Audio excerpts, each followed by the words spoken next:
2023ko kilometroakiko leloa sortzeko garaia iritsi zaigu.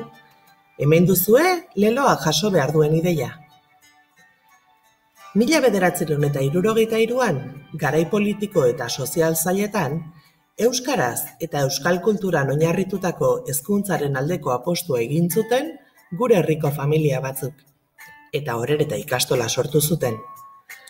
Pioneko etxean hasi ziren neska mutilaiek ikastolan. 1973an, hasierako ametsa gero eta errealitate handiagoa bihurtzen ari zela ikusirik, Ainabitarteko baserriaren inguruko lurrak erosi zituzten. Familiek eta herritarrek dirua dohaintzan emanda. Urteekin, Ainabitarte ikastolaren ikur bihurtu da. Familien, bazkideen, ikasleen eta langileen topagune. Zenbat oroitzapen!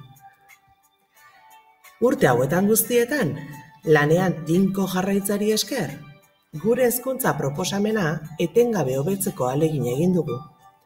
Gurea bezalako beste ikastola batzuekin harremanetan, Euskal Herri osoko ikastolen mugimendua osatuz eta egoera okerragoan dauden ikastolekin elkartasun erakutsiz. Elkarrekin, helburu handiagoak lor ditzakegula sinisten dugulako. 60 urte hauetan, ikasleek, familiek eta langileek sortu dugu ikastola. Guztiok osatzen dugu ikastolako komunitatea. Komunitate bizia, aberatsa, askotarikoa, baina ezaugarri komun bat duena. Euskararen eta euskal kulturaren aldeko apustu komunitario horrek batzen gaituena. Iragana eta oraina eskertuz, etorkizunari begiratu eta amets egiten jarraitu nahi dugu.